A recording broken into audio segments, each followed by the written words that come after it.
We already divided everything, my older brother said, passing out the $250,000 family education fund between his kids and our cousins.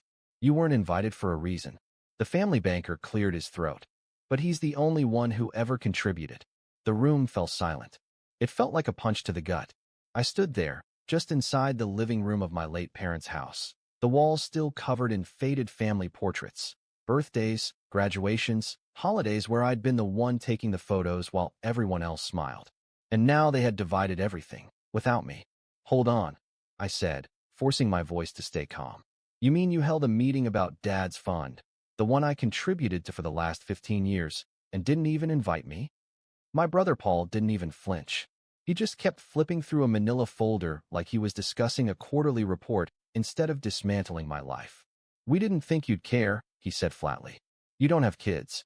This fund was for education. You're not part of that conversation. My jaw clenched. I opened my mouth to speak, but someone else beat me to it. It was Martin Chun, the family's longtime financial advisor, someone who'd managed my father's estate and had quietly watched every transaction over the years. Actually, Martin said, voice slow and deliberate, if we're discussing fairness, Kyle, he looked at me, has been the only one contributing to that fund for over a decade. Since your father passed. You could have heard a pin drop. Paul's eyes narrowed. That's not true, he snapped too quickly. His wife shifted uncomfortably beside him. Our cousin Jen coughed into her sleeve. Martin didn't blink. Your father's initial seed money, $40,000, ran dry in 2009. Since then, Kyle has deposited over $160,000. I have the records, itemized, and that's when it hit me. It wasn't just about the money.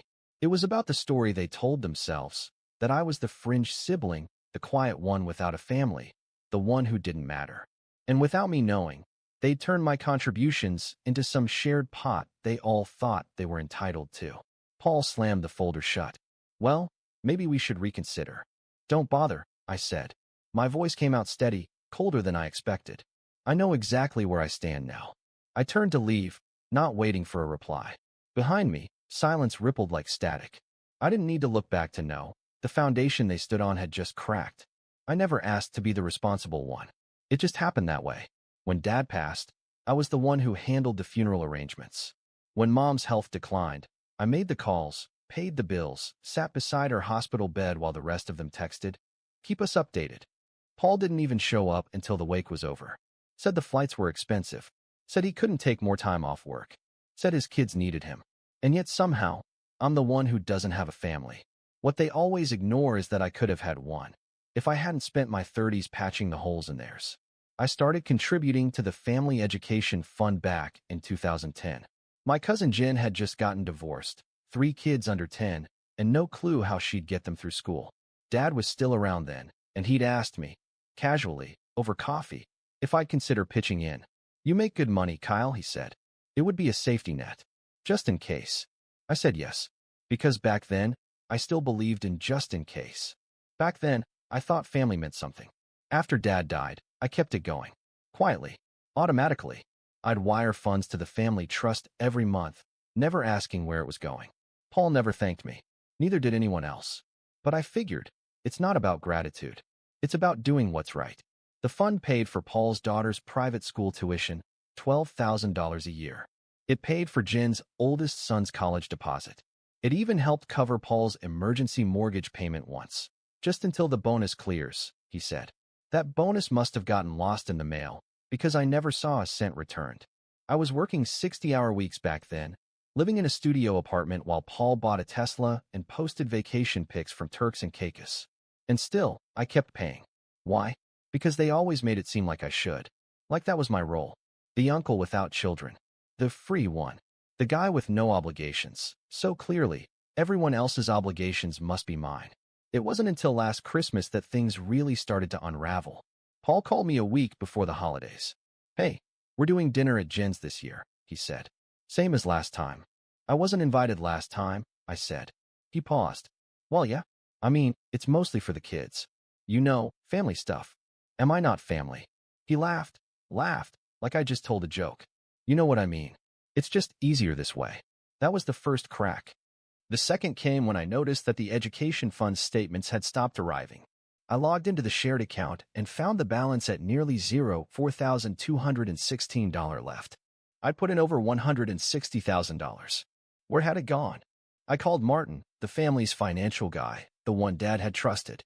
I think there's been some mistake, I said. The education fund, it's nearly empty. Martin cleared his throat. No mistake. Paul directed most of it toward his kids' school fees. The rest was split between Jin's tuition needs and a small emergency disbursement last year. What emergency? He hesitated. Paul's son crashed his BMW. There was a gap in their insurance coverage. He pulled $20,000 to cover the repair and legal fees. I sat in silence, the blood roaring in my ears. A BMW. My nephew, who's 17, totaled a BMW. And I paid to fix it. I never approved that, I said. You weren't listed as a trustee, Martin replied. You were just a contributor. That word, just lodged in my chest like a blade. And then came the kicker, a casual group email from Paul, sent to the whole extended family, announcing that the Family Education Fund has been responsibly distributed among those who align with its purpose, building generational success. No mention of me. No acknowledgement of who kept the fund alive. Just a passive-aggressive line at the end. Those not actively parenting might not understand the value of legacy. I stared at that sentence for a long time. Then I forwarded it to Martin with one sentence. Freeze the fund. I want a formal audit. Because if they thought I was done, they were about to learn what it looks like when the quiet one stops being polite. I didn't sleep much after that. The audit was underway. Martin confirmed it would take at least 2 weeks. In the meantime, I went quiet. No replies to Paul's passive-aggressive texts. No reaction to Jin's concerned voicemail. And certainly not to the family group chat where they were already planning how to revive the fund for the next generation. They thought I'd fade away like always. They didn't know I'd been planning my exit for months. See, being the family's invisible benefactor teaches you one thing above all: how to observe, how to keep receipts, how to watch every pattern without anyone noticing. I knew how they moved, how they lied, how they shifted blame and painted themselves as victims.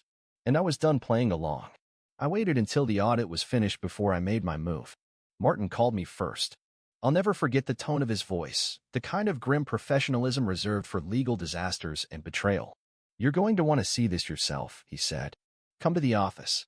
When I got there, he had the documents laid out, spreadsheets, transaction logs, emails, even some old receipts. The fund wasn't just misused, Martin said, tapping one sheet with his pen. It was looted. They treated it like a family ATM. Paul had taken over $87,000 in the last 5 years. Not all for education. A home theater system, 2 luxury vacations, and get this, a membership to a private golf club. Jin had pulled $43,000. Yes, some went to tuition, but nearly half of it was funneled through a dummy LLC she created. The tuition payments were actually rent for her new boyfriend's downtown loft. Cousin Lena, someone I barely knew, had siphoned off $16,000 for educational consulting, which turned out to be payments to her life coach. And me? 0 withdrawals. Ever. I stared at the evidence. My hands were cold. Rage burned low in my gut.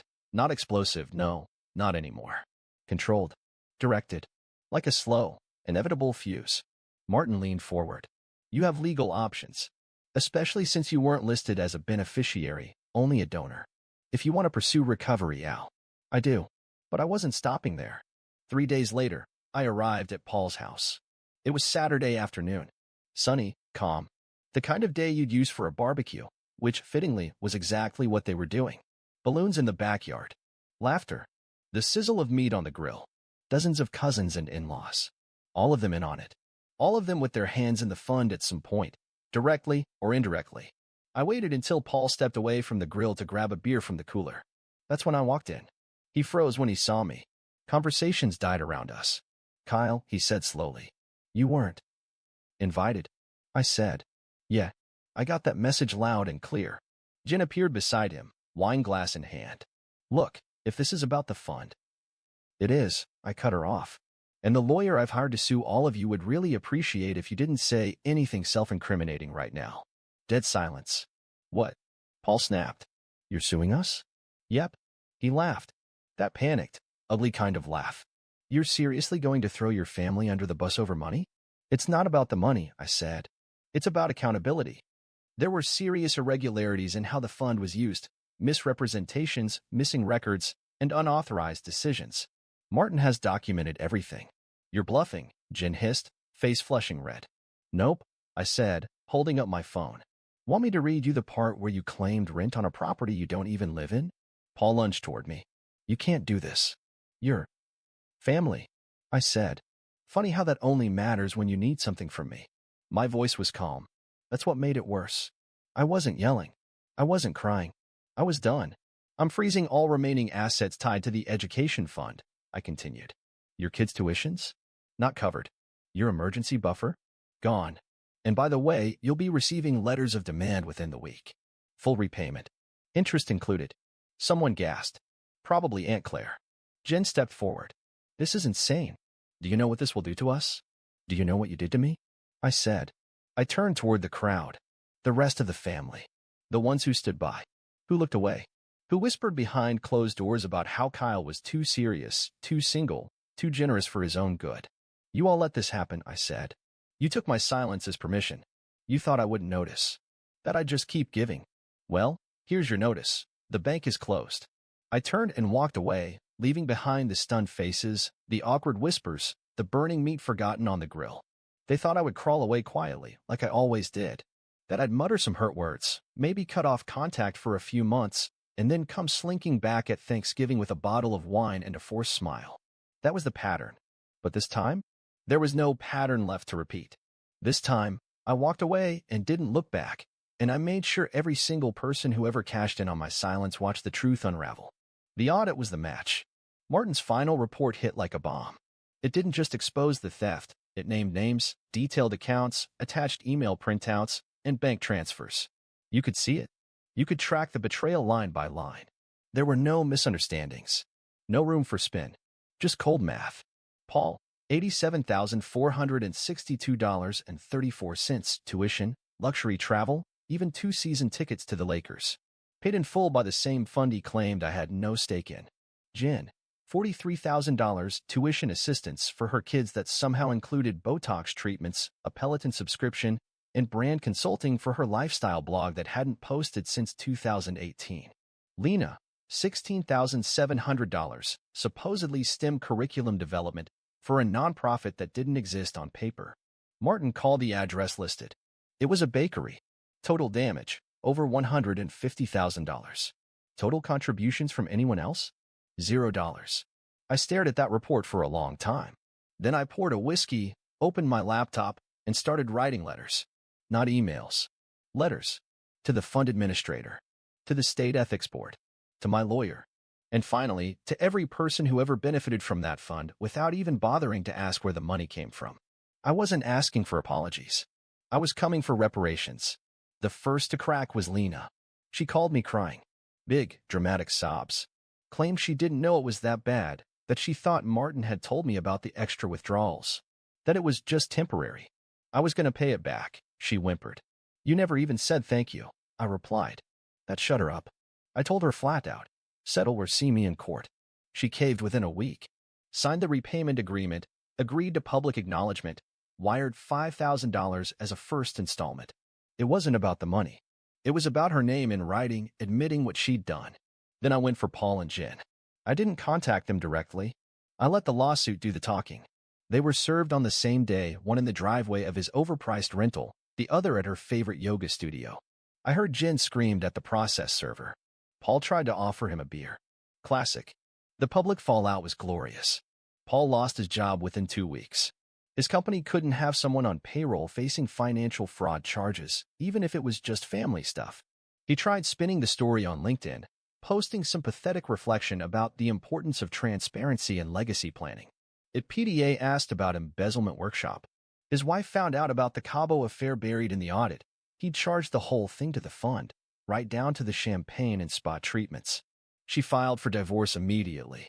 Took the kids. Left him with the mortgage, the Range Rover, and the disgrace.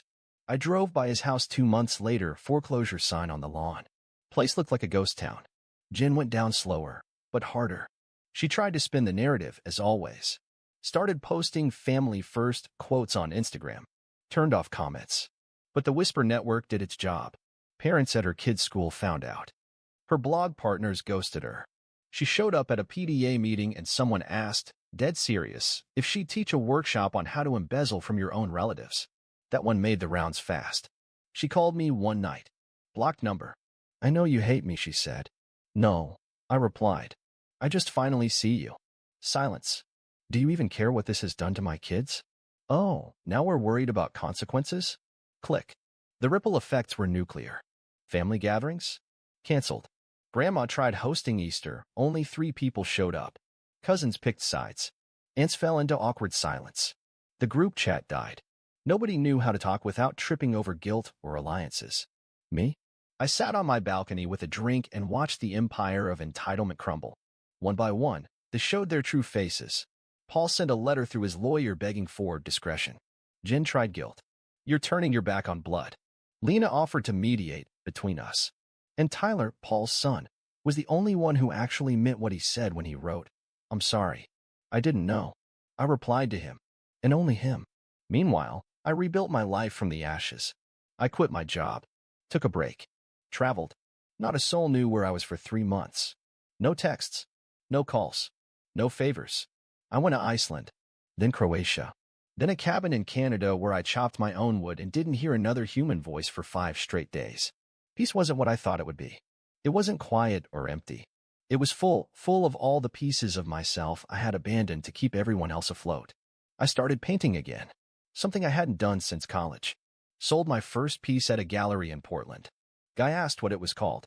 I said, account closed. He laughed. I didn't. When I came back, there were letters. A pile of them.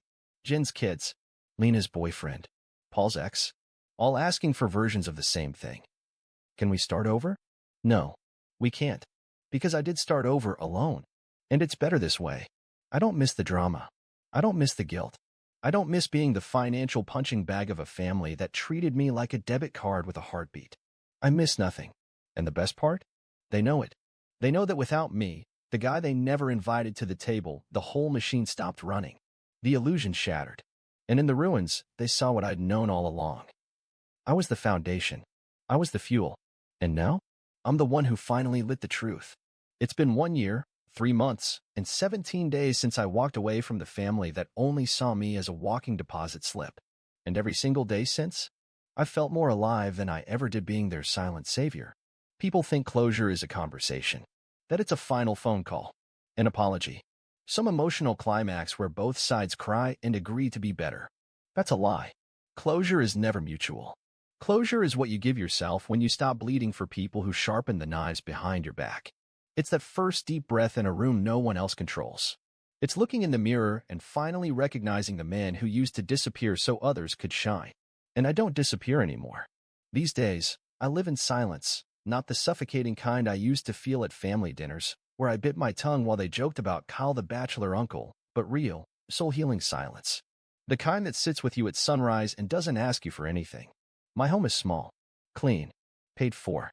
The walls are lined with books, paintings, and framed letters from people I helped, strangers who saw more humanity in me than my own blood ever did. There's one photo in particular, mounted right above my desk. A young woman in a cap and gown, standing beside her mother. The caption reads, Your scholarship gave us both a future. Thank you for believing in someone you didn't owe. I look at that photo every time. I wonder if I was too harsh. If maybe I should have let things slide. If I could have just given them one more chance. Then I remember. I gave them 15 years of chances, and they spent them like free samples. Paul hasn't reached out since the foreclosure. I heard from a third cousin that he moved out of state, got a job doing low-level real estate after his corporate career crumbled. Apparently, he told people he was forced out by internal politics.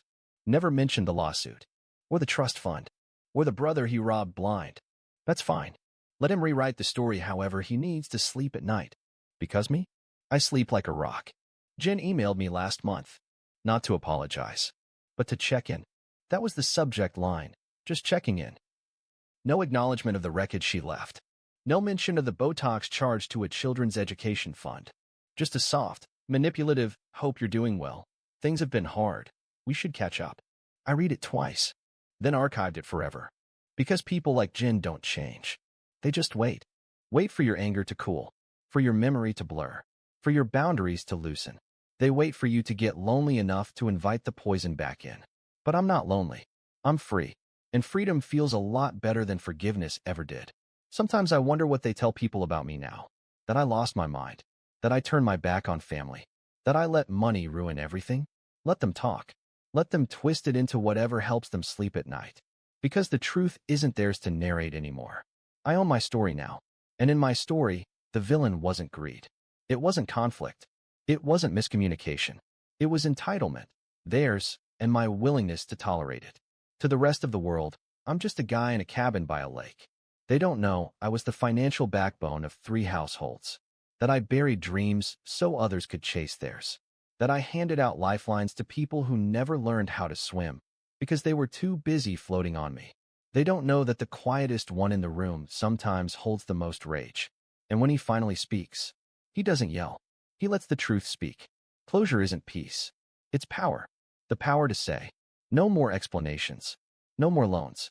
No more being the backup plan to people who never planned to show up for me. It's the strength to smile when they flinch at your name, not because you wronged them, but because you finally stopped letting them feed. It's the realization that you're not cold, or cruel, or selfish. You're just done. And that's the strongest decision I've ever made. So if you're like I was, the forgotten one, the fixer, the financial first responder who kept answering every, "We just need a little help," like it wasn't killing you, let me say what no one said to me. You don't owe them. Not for the roof over your head. Not for the blood in your veins. Not for the lie they call family. You owe you. Your time. Your peace. Your future. Let the past collapse on its own. Walk away, and don't look back, even if they scream your name from the fire. Because you're not the villain for saying no.